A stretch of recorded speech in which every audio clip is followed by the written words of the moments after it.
Tony Hale's Mr. Curtin is so entertaining when he's mad and short-tempered. Just saying, this actor is fine as Mr. Benedict, but I really prefer the role of Mr. Curtin, because him playing a calculating, mischievous villain is giving me more of the vibes. He's really great in this episode. So, episode 7, The Dance of the Celestial Orb. Let's talk about it. Hi fellow Disney Plus watchers, this is Thoughts After Disney Plus Watch, where we review everything new Disney Plus coming out, and I'm glad you're watching. This is the channel that's specifically about movies, shows, and all that's Disney Plus original stuff. So just a fair warning here before we start, I do want to discuss spoilers to really do this episode justice, so you can press that watch later button if you haven't seen it yet. Still here? Let's go. Okay, the episode opens up where we left off. Kate's got enough of the arguing and the complete waste of a companion that is Sticky Washington, and she thinks, well, if nobody's doing anything, I will go back to the base and see. Yeah, I don't know really, they still don't really know how to stop this improvement situation with the mind control and stuff. They're absolutely winging it. So Kate doesn't have a plan, but decides to go there because she's brave and there's no time to waste. And I just have to say, I really enjoyed the whole vibe of this break-in scene. Well, you could almost say break-in montage, as it was kind of edited together as some sort of comic book or superhero cartoon show, you know what I mean? And it fits this scene about a spy breaking into a secret base. It also reminded me a bit of The Incredibles. I don't know if it's the best comparison, but my mind went there. But everything goes south. It gets discovered that someone's sneaking around in the halls, and she ends up on the cliffside for a whole night. Side note,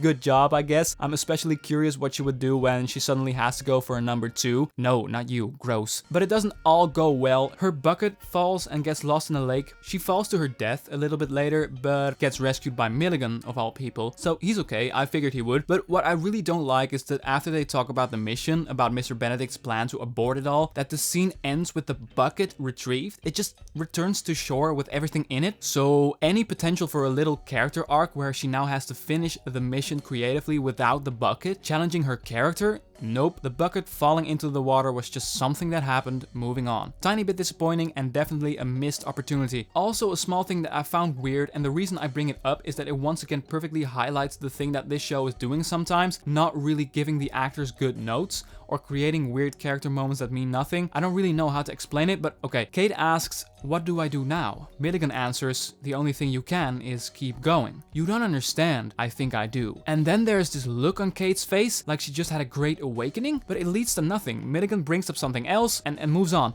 and her reaction is completely out of left field. Come on, Kate, it was just some words of encouragement, nothing else. And again, the reason I bring this up is that the whole show is full of these moments that just present head-scratching character moments or weird acting, and oftentimes I don't talk about it because they're just mostly these quick moments that don't really stick with you. This episode had a lot of running threads at the same time and was really entertaining because of it. But, and yeah, we're going to talk about all the great things about this episode, but just one more thing that did disappoint me slightly, and there is the word again, missed opportunity. Sticky's brainwashing was so interesting the past couple of episodes, and it was gearing up to be a big complication going forward. One kid on the team going to the dark side, you could say, completely brainwashed and standing in the way. Are you kidding me? That's cool. And what do they do here in this next to last episode? Unfortunately, they play it off with Sticky realizing that Kate's in danger because he sees all these turtleneck stormtroopers, and hears Martina talk about the search party, or the search party that's looking for the intruder that tried to get into the control room, and it's just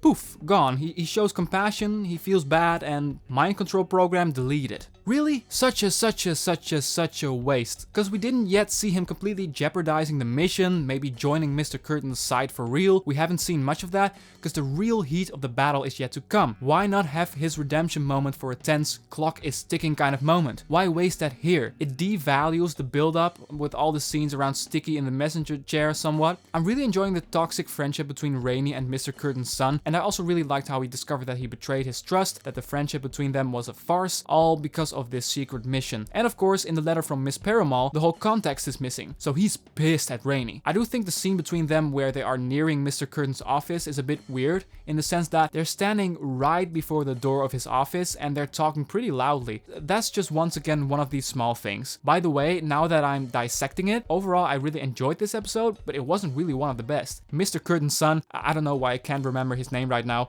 but him asking his father about the antennas in the forest and Mr. Curtin reacting with, "Did something pique your interest? Or someone?" Tony Hale's really great performing this scene. I really enjoy his tragic relationship with his son, where he is completely protected from knowing anything about the real reason they're always on this island. Or sorry, island. It was a funny island joke there. And Mr. Curtin is not facing the consequences. He sends his son away, and what I hope that will happen, and think what will happen, is that this is gonna explode in his face. This is just speculation, but his son is probably going to get off the island along with Rainey and Milligan and everyone, and he ultimately will have a redemption moment in front of his father or something. I don't really know, but this scene will have ramifications and payoff later, I think. Miss Paramal is back this episode again, and she has changed her mind about the need to get the kids off the island. She says to Mr. Benedict, "Nope, I was wrong. You have to continue, you're so far ahead." And Mr. Benedict completely changes his mind too. And you know what? This feels a bit too sloppy and fake to me. It seems harsh, but hear me out. That the eccentric but brave Mr. Benedict, who was so sure of his cause, is being so easily guided by this Miss Paramal. Last episode, it was not at all hard for Miss Paramal to convince Mr. Benedict to make sure to rescue the kids and get them out of there.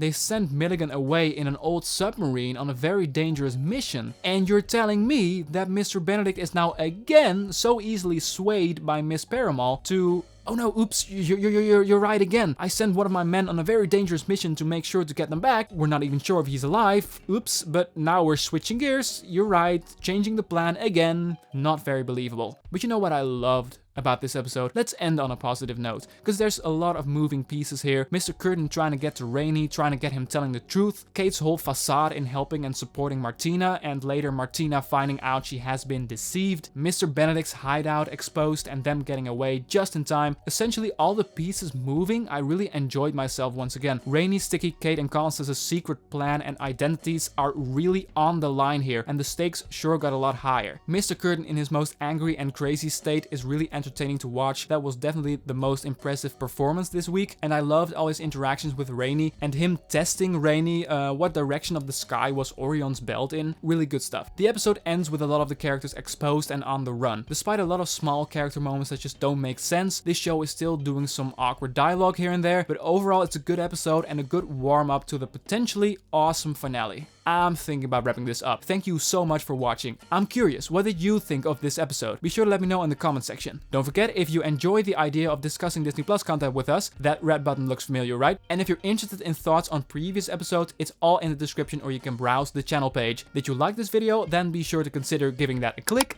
Thanks. For now, have a wonderful day and see ya.